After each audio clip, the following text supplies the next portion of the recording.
जोहार। नई बुलंदी कार्यक्रम में आप तमाम दर्शकों का स्वागत है। आज हम खादी ग्राम उद्योग आयोग की अहमियत और रोजगार सृजन में उसकी भूमिका विषय पर चर्चा के लिए उपस्थित हुए हैं। आज के हमारे मेहमान हैं मनोज कुमार सिंह जी। मनोज जी खादी एवं ग्राम उद्योग आयोग के सदस्य हैं भारत सरकार के। मनोज जी, खादी की वर्तमान क्या स्थिति है? सबसे पहले तो नई बुलंदी कार्यक्रम के सभी दर्शकों को मेरा नमस्कार और गौतम जी आपका भी बहुत बहुत आभार, रांची दूरदर्शन का बहुत बहुत आभार जो इस विषय पे आपने यह संवाद रखा है। और निश्चित रूप से ये बहुत ही महत्वपूर्ण संवाद होगा। और पहला ही जो विषय आपने लिया है कि आज के समय में खादी और ग्राम उद्योग की स्थिति क्या है। जहाँ तक इस विषय को बढ़ाने के लिए देश में 1956 में खादी ग्राम उद्योग आयोग की स्थापना हुई। मैं थोड़ा सा ब्रीफ इसलिए कर रहा हूँ कि थोड़ी इसमें सुविधा होगी। और खादी ग्राम उद्योग आयोग के द्वारा जी सीधे भी कुछ कार्यों को किया जाता रहा। फिर कई संस्थाएं बनी जो खादी के उत्पादन में, प्रशिक्षण में जो लगी रहती हैं, वैसी संस्थाओं का सर्टिफिकेशन करके उनके माध्यम से कार्य हुआ। और राज्य सरकारों के द्वारा खादी बोर्ड बने और उसके माध्यम से ये कार्य चला। लेकिन जैसा कि हम सब लोग पिछले जो 30-40 वर्षों का वैश्वीकरण का जो दौर रहा और इस दौर में जो एक खुली आंधी चली, उसमें निश्चित रूप से एक बड़ा आघात खादी और ग्राम उद्योग पर लगा। और इसके कारण जो देश दुनिया के अंदर से जो एक बदलाव की हवा भारत में आई, तो खादी और खादी से बने जो वस्त्र थे, उत्पाद थे, वो कहीं न कहीं अपने पारंपरिक रूप में रहने के कारण पिछड़े। ग्राम उद्योग भी बड़े उद्योगों के कारण और विदेशों से जिस तरह से वस्तुएं आने लगी, उसके कारण बड़े पैमाने पे बंद हुए। उसका आज दुष्परिणाम है। खादी और ग्राम उद्योग की स्थिति तो खराब हुई ही, देश के अंदर रोजगार सृजन का सबसे बड़ा क्षेत्र काफ़ी दिनों तक उपेक्षित रहा और इसमें रोजगार सृजन लगभग थमसा गया था। ये आज की वर्तमान परिप्रेक्ष्य में आप समझ सकते हैं। लेकिन विगत एक दशक से कह सकते हैं और 5-6 वर्षों से खादी और ग्राम उद्योग विषय पुनः केंद्र में आ रहा है।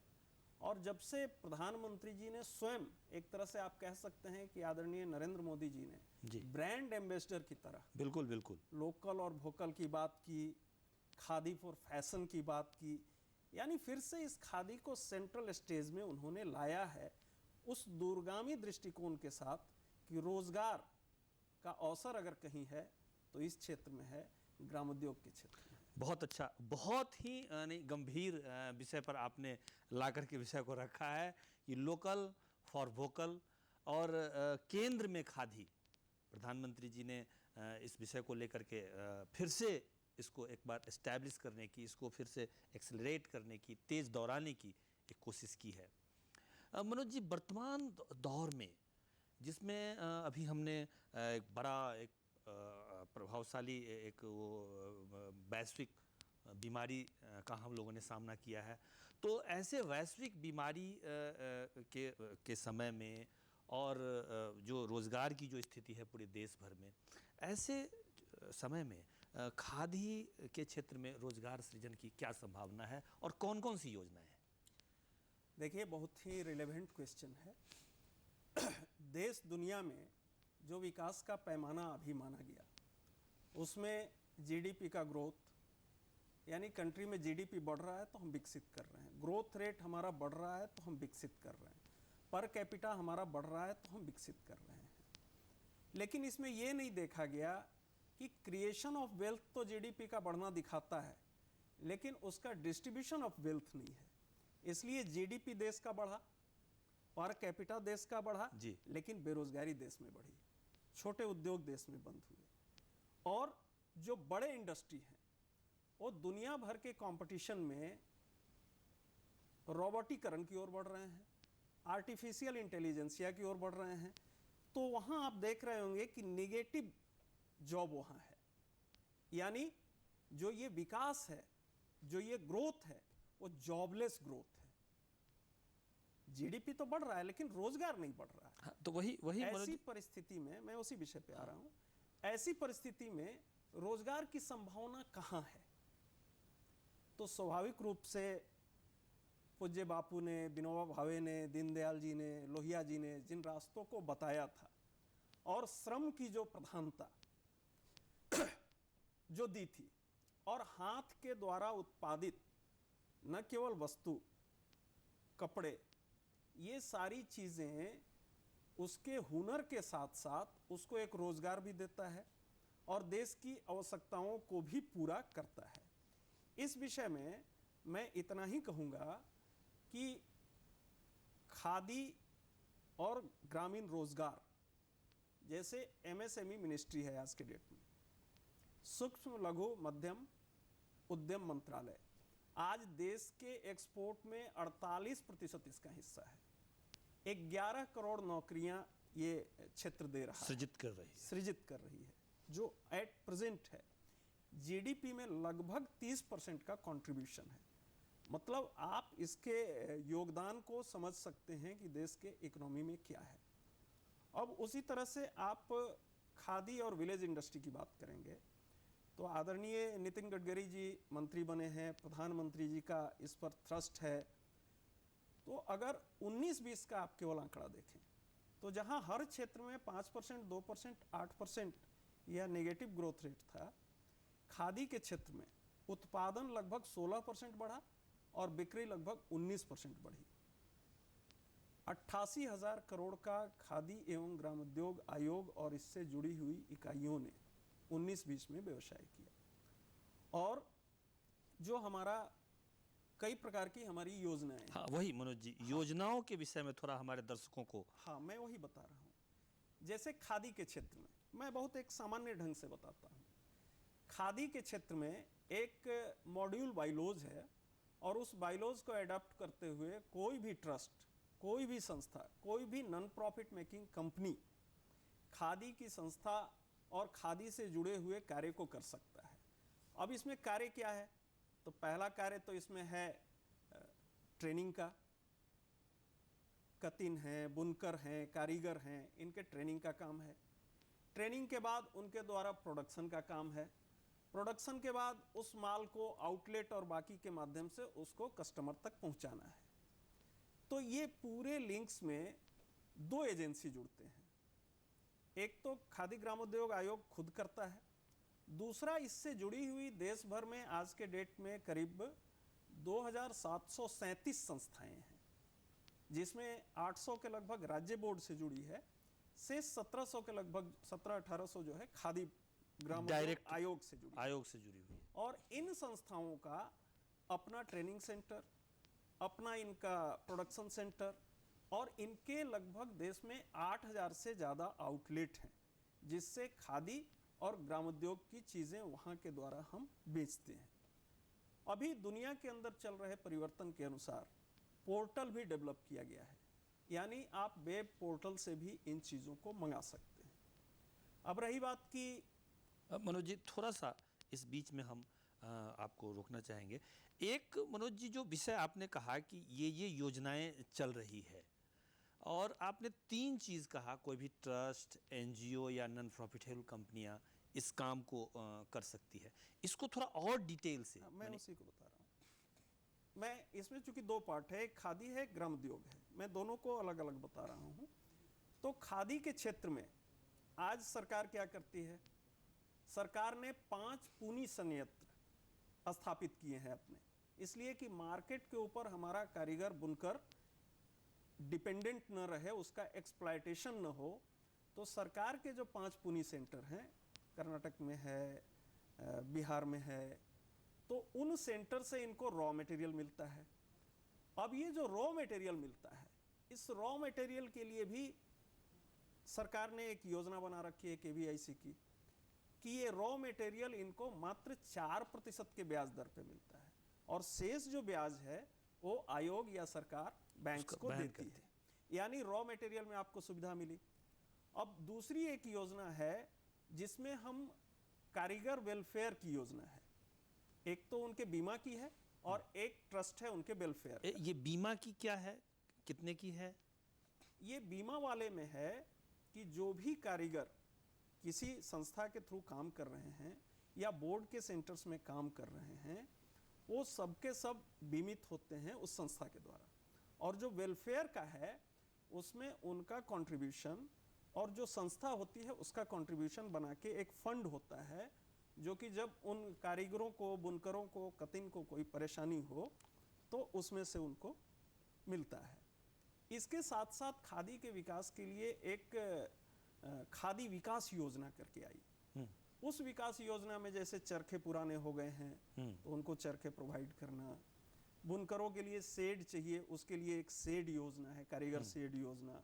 संस्थाएं उसका प्रोजेक्ट बोर्ड को या आयोग को देती है, तो उसको हम करते हैं। फिर प्रोडक्शन पे भी इंसेंटिव है। MMDA एक योजना है, उसमें क्या है कि आप जितना प्रोडक्शन करते हैं उस प्रोडक्शन का 30% आपको मिलता है। मतलब हम बिगनिंग में सपोर्ट कर रहे हैं, फिर प्रोडक्शन में सपोर्ट कर रहे हैं। और जो 30% मिलता है उसको भी स्पेसिफिक किया गया। ऐसा नहीं है कि संस्था के पास ही वो सारा जाए। जो 30% अमाउंट मिलती है उसमें से 40% आपको बुनकर के, मतलब सारे के सारे उसमें स्टेक होल्डर है, संस्था, बुनकर, कतिन सब, यानी पूर्ण रूप से ये पूर्ण रूप लोकतांत्रिक से। व्यवस्था है। और इसके बाद अभी जो नई चीज इंट्रोड्यूस किया है जिसके कारण खादी पिछड़ा था, जो प्रधानमंत्री जी ने कहा कि खादी फॉर फैशन, तो आपको ध्यान में होगा देश के बड़े डिजाइनर जो हैं, ऋतु बेरी भी खादी से जुड़ी हैं। बिल्कुल। और आदरणीय मंत्री नितिन गडकरी जी ने कहा है कि हम आने वाले समय में इस खादी को देश का जो युवा है, देश का जो आम आदमी है, उसके रुचि के अनुसार हम खादी की बुनाई, कताई, डिजाइनिंग, इसलिए इसमें जितने प्रकार का इनोवेशन हो सकता है, ट्रेनिंग हो सकता है। अभी देश के जो निफ्ट हैं, कई निफ्ट के साथ खादी एंड विलेज इंडस्ट्री ने टाई अप किया है ट्रेनिंग के लिए। तो ये ट्रेनिंग का कार्यक्रम हम संस्थाओं के माध्यम से, बोर्ड के माध्यम से और आयोग के माध्यम से ये खादी के क्षेत्र में हम प्रोवाइड कर रहे हैं। अब दूसरा जो एक सेगमेंट है वो है रोजगार का, उसको कहते हैं ग्रामोद्योग। ग्रामोद्योग में आप एक योजना जानते होंगे, PMEGP। हाँ हाँ, उसी, हाँ, प्रधानमंत्री रोजगार सृजन कार्यक्रम। बिल्कुल। ये PMEGP क्या है कि इसमें किसी भी चीज के लिए जो मैकेनाइज्म बहुत नहीं हो और जिसमें श्रम लगता हो, इसमें आप हैंडीक्राफ्ट ले सकते हैं, इसमें आप कोई फूड प्रोसेस इंडस्ट्री को ले सकते हैं, इसमें आप केचुआ खाद को ले सकते हैं, इवन दाउ जो बायोडाइवर्सिटी को प्रोटेक्ट करे, एस ब्रिक है, उसको आप ले सकते हैं, कोई चमड़े का काम करना चाहता है उसको ले सकते हैं। तो इसमें एक 25 लाख तक का जो लोन है वो प्रोवाइड होता है। और इसमें ग्रामीण क्षेत्रों के युवाओं के लिए ये योजना है, ग्रामीण क्षेत्र के लोगों के लिए है। और जो SC ST हैं उनके लिए इसमें 35% सब्सिडी है, सामान्य वर्ग के लिए 25% सब्सिडी है। और केवल हम उनके भरोसे उनको नहीं छोड़ा है हमने। अब इसमें भी जिस तरह खादी में हम चीजों को ठीक करने का प्रयास कर रहे हैं, अब जैसे एक कुम्हार था, कुम्हार पर एक सर्वे हुआ। एक चीज, हाँ। इस योजना, ये योजना हमको लगता है कि काफी दिनों से ये चल रही है जी। लेकिन इसमें क्या है कि खादी आयोग तो अपने तरफ से उसको वो कर देता है जी, जो लाभुक है, लेकिन बैंक के में जो कई प्रकार के जो लफड़े होते हैं उसमें योजना कहीं धरी की धरी रह जाती है। इसके लिए कोई नया प्रोविजन आयोग ने? बिल्कुल सही आपने कहा है कि जैसे 3 एजेंसी के माध्यम से ये योजनाएं मिलती है ग्रामोद्योग की। एक तो आयोग सीधे करता है, बोर्ड के माध्यम से होता है, और तीसरा जो जिला उद्योग केंद्र है उसके माध्यम से होता है। लेकिन हमारे प्रपोजल जो बैंक्स को जाते हैं उसमें आधे से ज़्यादा टर्न डाउन हो जाते हैं। इसके बारे में अभी आदरणीय मंत्री जी बहुत सजग हैं उन्होंने बैंक्स को कहा है कि अपने नियमों को कुछ हद तक आपको शिथिल करना है, करें, Relax. क्योंकि ये बड़े लोन नहीं है। दूसरा, इसमें कहा गया है कि 50,000 तक का जो कम से कम लोन है उसकी गारंटी तो भारत सरकार ले रही है मुद्रा के तहत, जो एकदम सूक्ष्म लोन है। हाँ, उसके लिए तो आपका अगर कहीं बैंक को दिक्कत है तो सरकार से उनको मिलेगा, और जो सब्सिडी राशि है वो केवीआईसी आपको प्रोवाइड कर रही है। लेकिन इसमें बैंकर्स के कुछ अपने ये होते हैं, तो थोड़ा हमने आयोग में भी चर्चा किया है कि जिस प्रकार हम उनको ट्रेनिंग दे रहे हैं, जिस प्रकार स्किल उनका बढ़ा रहे हैं, फूड प्रोसेसिंग यूनिट हो या पोट्रीज हो या शिल्प चर्म हो या किसी चीज़ में हो, वैसे ही प्रोजेक्ट प्रिपरेशन और बैंकिंग के साथ हम कैसे जाएं, इस पे भी चर्चा चल रही है कि हम इस मामले में भी उनको अवेयर करें। अब यानी कुल मिलाकर के ये जो मतलब प्रोजेक्ट बनाने में भी, हाँ, प्रोजेक्ट बनाने में, प्रपोजल बनाने में हम, और अभी ये कहीं एमओयू नहीं हुआ है लेकिन अनौपचारिक चर्चा इस बार के आयोग में हुई कि कुछ अच्छे मैनेजमेंट के इंस्टीट्यूट हो सकते हैं, कुछ फाइनेंशियल इंस्टीट्यूट हो सकते हैं, उनके साथ हम टाई अप करें और उनके द्वारा अवेयरनेस कार्यक्रम में चीज़ों को बताएं। दूसरा, फाइनेंशियल अवेयरनेस ये बताएं कि जैसे बैंक के छोटे मोटे डिफॉल्टर के कारण 1,000-2,000 का कहीं कोई लोन ईएमआई बाउंस किया होगा, तो उसके कारण भी कई बार स्कोर खराब होता है, तो आजकल लोन बिल्कुल रुक जाता बिल्कुल है। बिल्कुल। तो ऐसे माइन्यूट चीज़ें, प्रोजेक्ट प्रिपरेशन, इस पे भी हम जाने वाले हैं। लेकिन जो ग्राम उद्योग में सबसे बड़ी चीज़ हम जो करने वाले हैं, हमारा मानना है कि जब तक इसमें इनोवेशन नहीं होगा, रीस्ट्रक्चरिंग नहीं होगा, तब तक इस क्षेत्र में बड़ी संभावना हम नहीं पैदा कर सकते। जैसे एक एग्जाम्पल अभी हम देंगे, मात्र 2.5 महीना पहले गोबर से पेंट लॉन्च हुआ है। निश्चित रूप से ये आने वाले समय में एक बड़ी क्रांति होगी, क्योंकि ये प्राकृतिक पेंट है और इसमें 8 ऐसे कैरेक्टरिस्टिक्स हैं जो उस केमिकल पेंट्स में नहीं है। एंटी बैक्टीरियल है, एंटी फंगल है, एंटी रेडिएशन है और बायो फ्रेंडली है, इसमें केमिकल्स नहीं है। और प्राइसिंग अगर आप देखेंगे तो जितने भी अभी केमिकल पेंट्स हैं उससे लगभग आधे से भी कम पड़ रहा है। तो एक तरफ तो पेंट प्राकृतिक, प्राइसिंग उसका हम कंज्यूमर के लिए कम कर रहे हैं, और दूसरा किसानों का जो गोबर है उसे 4 रुपए 5 रुपए केजी खरीद लेंगे। तो इसमें अभी हमारे पास एक ट्रेनिंग सेंटर है जयपुर में, जिसके कारण बहुत आवेदन आ रहे हैं। हम अगले सत्र में 5 और ट्रेनिंग सेंटर 5 जोन में एस्टेब्लिश करेंगे आयोग के माध्यम से, ताकि बड़े पैमाने पर सभी क्षेत्रों में, हमारी योजना है कि एक-एक जिले में 5-5, 6-6, 8-8 यूनिट्स लगे। इसी प्रकार से कुम्हार के क्षेत्र में है, उसको सोलर चरखे पे ले जा रहे हैं, उसकी प्रोडक्टिविटी सोलर चरखे पे जाने के कारण 4 गुना बढ़ गई है। अभी जो हाथ से चाक चलाते थे उसमें लगभग उसकी प्रोडक्टिविटी जो थी वो पर डे का वो 1 रुपए के लगभग था, 100 रुपए का। अभी उसकी प्रोडक्टिविटी 350 जा रही है सोलर चरखे पे। तो इस क्षेत्र में भी उनका ट्रेनिंग और इनोवेशन चल रहा है। फिर देश और दुनिया में जो एक बड़ी डिमांड है, जिसकी प्रधानमंत्री जी ने भी चर्चा की, हनी मिशन अभी केवीआईसी का, और उसमें हमने एक बड़ा छलांग लगाया है हनी के प्रोडक्शन में। तो उसके चीज़ों को और तेज़ी से हम उसको स्पीड अप करेंगे हनी के क्षेत्र में, ट्रेनिंग का, उसके पालने का, उसका फिर जो हनी होता है उसको कलेक्ट करना, उसको मनोज जी, करना। ये देश भर में योजनाएं चल रही है। हम लोग अगर झारखंड के परिप्रेक्ष्य में, क्योंकि आप झारखंड के रहने वाले हैं, तो झारखंड के परिप्रेक्ष्य में कुछ विशेष योजनाएं केवीआईसी की चल रही हो, तो उसके बारे में भी थोड़ा प्रकाश डालिए।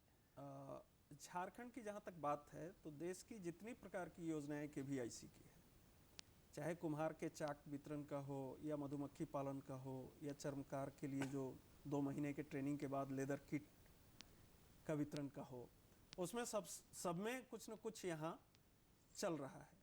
जैसे अभी 800 बॉक्स हम अभी बांटने वाले हैं, बाकी चल रहा है। इसके इतर अभी एक और योजना की मैं चर्चा कर दूं जो सर्वाधिक रोजगार देने वाला है, वो स्फूर्ति योजना है। स्फूर्ति योजना 2014-15 से चल रही है और अभी मात्र उसमें 371 प्रोजेक्ट देश भर में सैंक्शन हुए हैं। ये प्रोजेक्ट क्या है, कोई भी संस्था, कोई भी एनजीओ, कोई भी संस्था जो रजिस्टर्ड हो और वो 100 से अधिक आर्टिजन, कारीगर, बुनकर कोई भी हो सकते हैं, वो 200, 400, 500, 700, 1200 तक का क्लस्टर हो सकता है।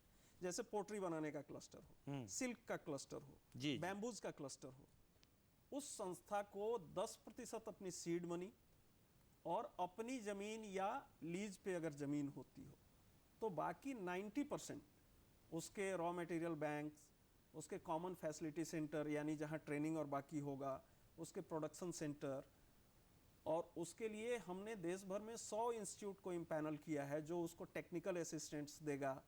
तो ऐसा करके अभी 22 तारीख को 50 क्लस्टर का उद्घाटन हुआ है, जिसमें एक झारखंड का भी है। बहुत अच्छा। तो झारखंड में अभी 2 क्लस्टर चल रहा है।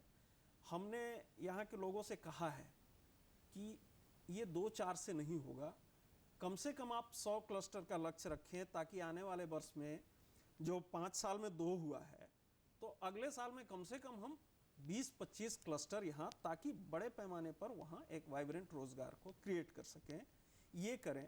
दूसरा, हनी के लिए ये एक तरह से आइडियल स्टेट, हाँ, आइडियल स्टेट फॉरेस्ट है, बाकी है। बिल्कुल बिल्कुल। तो हम हनी मिशन को एक कोर के रूप में झारखंड में डेवलप करें।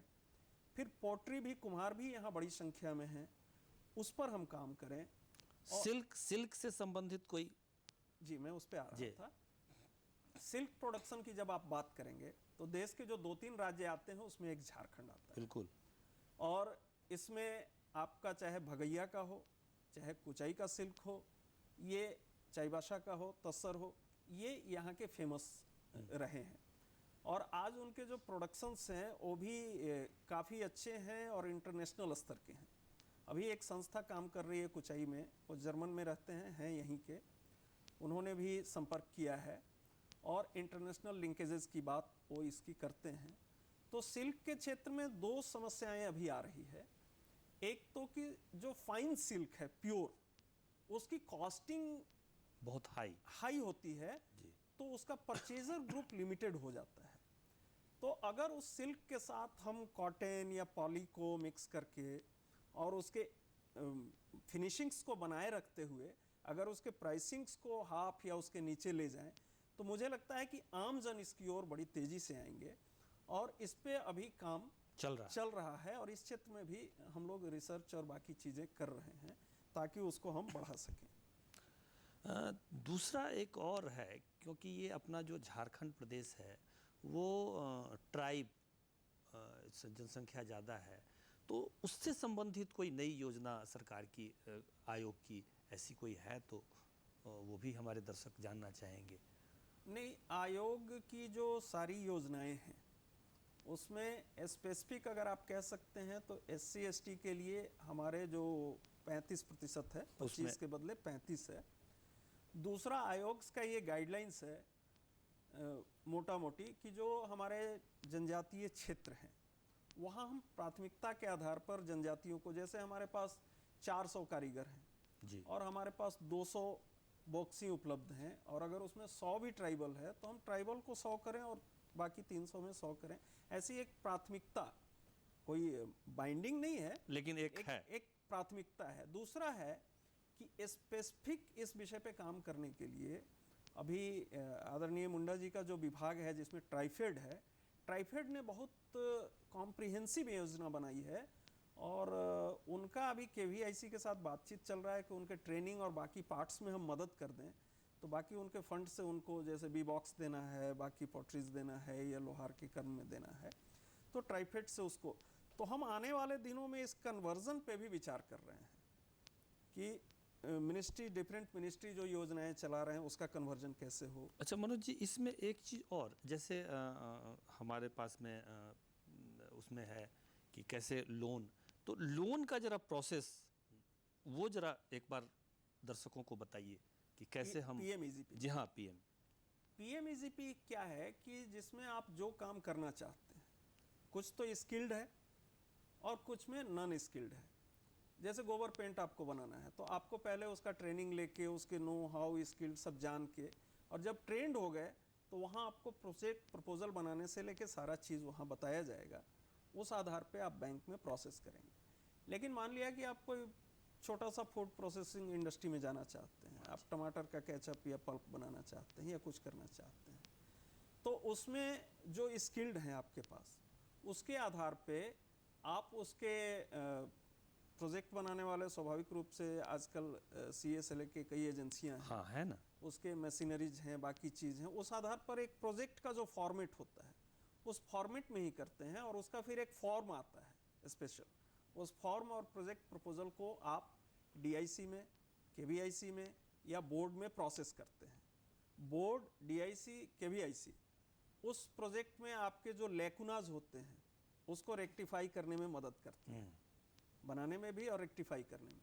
जब उससे वो संतुष्ट हो जाते हैं कि इनके प्रोजेक्ट प्रपोजल में कहीं कोई लेकुना नहीं है, तो फिर हम इन तीनों में से जिस एजेंसी को आपने दिया है उसको हम बैंक्स को भेज देते हैं, क्योंकि फाइनेंशियल विषय को बैंक्स देखता है कि उनके फाइनेंशियल नॉर्म्स में कैसे अच्छा इसका परसेंटेज कैसा है, क्या है?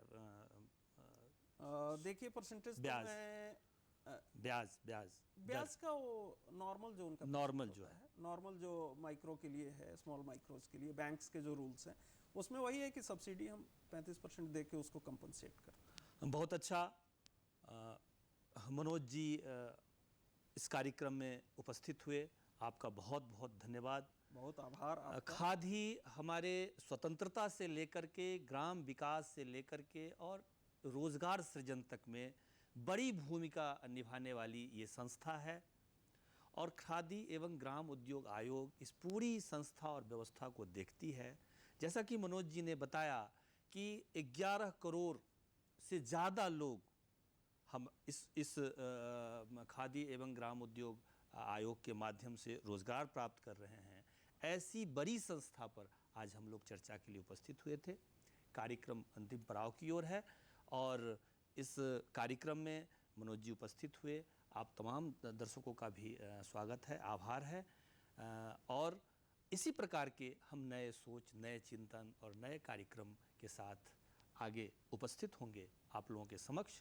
तब तक के लिए हम अपनी पूरी टीम के साथ विराम लेते हैं। धन्यवाद। जोहार। बहुत बहुत आभार।